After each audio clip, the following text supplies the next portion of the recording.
and get the word out that they don't represent us and they don't know what they're doing. Two is, I think, going back to Lydia's original point about the sort of recapturing our leftness, if you will. I think one area would be very helpful is help foundations and other people on our side of the ideological spectrum need to start emulating the conservative side of the ideological spectrum. They've known for many, many years that the real power lies in financing, work in the media, work in outreach. They're doing a lot of things. They understand the synergy between, changing people's minds and doing work in the media, doing grassroots work in a way that, our folks on the philanthropic community on our side of the issue is kind of,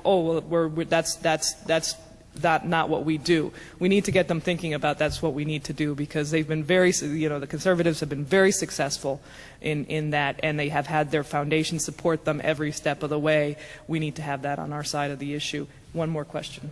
I just wanted to make a couple of comments, actually, instead of making a question. First of all, I wanted to thank Angelo Falcon, because Angelo has been around for many, many years, and I, being a Puerto Rican born and raised in New Jersey, started out my career in activism as a result of reading Angelo Falcon's materials back in the Puerto Rican Studies Department at Rutgers at Livingston College.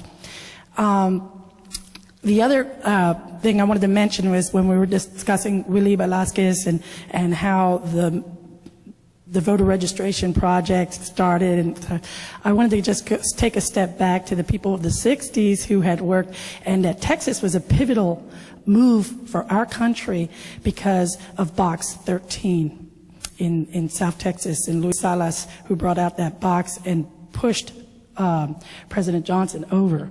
And that's as a result that President Johnson won the election, and the whole election had to do with the war on poverty. And back in those days, our own people were already starting organizations in our own communities, and they were organizations that were funded by our own people because the government folks were not funding at that time. And that's where we're going back. We're seeing this over the years, the things that we fought for, healthcare clinics, alternative education, like Aspira has been in the forefront of for many years. Those things now have come to fruition, but yet other groups have jumped in and taken the funding and run with it, you see. And so our folks are not getting that money.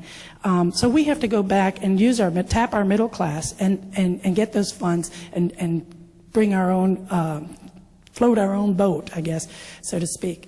I wanted to say that Willie Velazquez, if he were alive today, I guess he's in this room with us, he would want us all to think, really clearly about this next election and what this election means for the Latino community. And you want to turn around on November 3rd, and you want to turn around and look at yourself and think in the mirror and think, did I do everything I could possibly do to impact this election that just happened? Because we don't want to turn around and regret that our country's going backwards into everything that our leaders have fought for years and have lost blood over, that we are just giving it away. You support Bush? No, actually, I do not support George Bush, and I wanted to make on the labor thing. Since I am a lobbyist for the Communications Workers of America, we fund candidates according to the issues that impact us as our membership, right? But usually the Latinos and the African Americans vote with us 100%. Which is a great thing.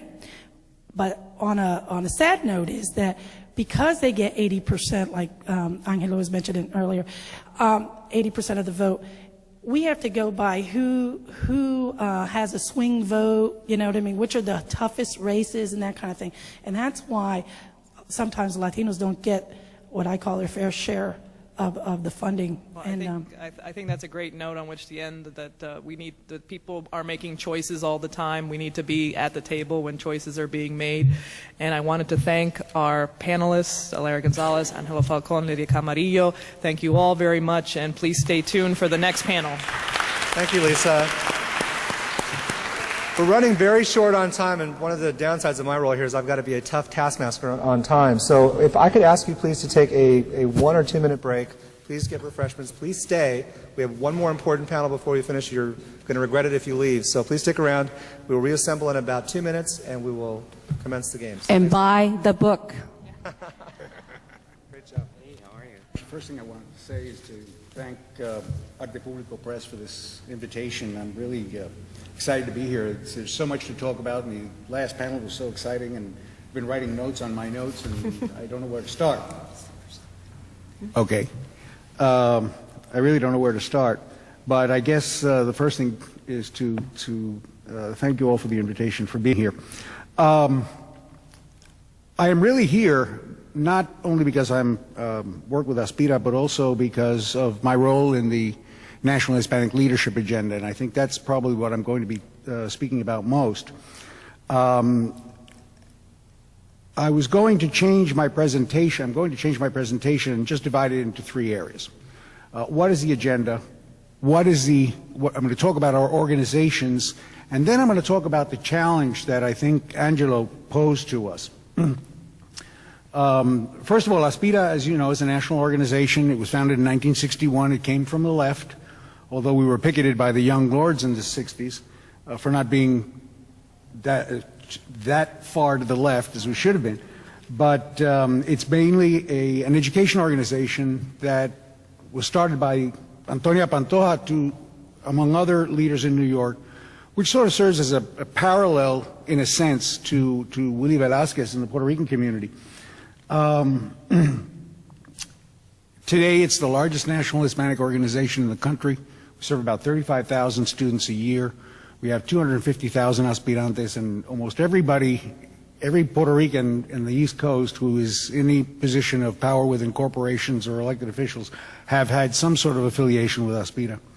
So we're very proud of that organization, that we've been able to sustain it and grow it over the years.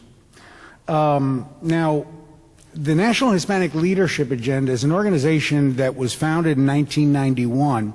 It's basically a coalition of the 40 largest national Hispanic organizations in the country.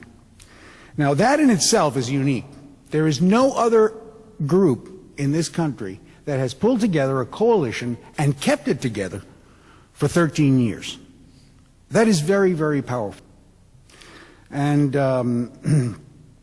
its mission is basically to build consensus within the Hispanic community related to the issues that affect our community in the various areas that we deal with.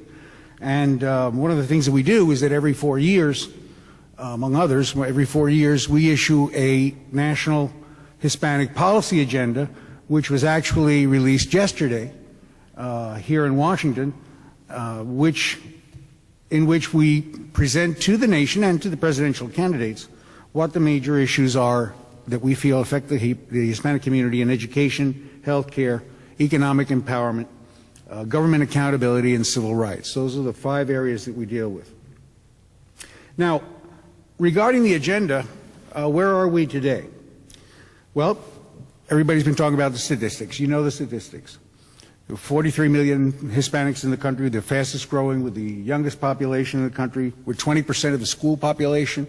1 in 3 people entering the workforce are Latinos, and the country is going to increasingly depend on Hispanics for its own well-being. I mean, we sort of understand that. Some of the other ones that are interesting, though, is that we have a larger purchasing power at about $700 billion a year than Canada. That represents 9% of the U.S. GNP. And our Hispanic businesses have $300 billion in gross receipts. And it's the 8th, the Hispanic economy in the United States is the 8th largest economy in the world. We have 2.5 million migrant workers, and we're growing in states that are usually not associated, as was mentioned before, with, I think Juan mentioned in one of the first panel, we're not usually associated with Latinos. In places like Nebraska and Atlanta and North Carolina, I live in Haymarket, and I can't go to the Home Depot and find somebody who can speak English. It's really a growing population everywhere in the country. So that's basically where we are. We all know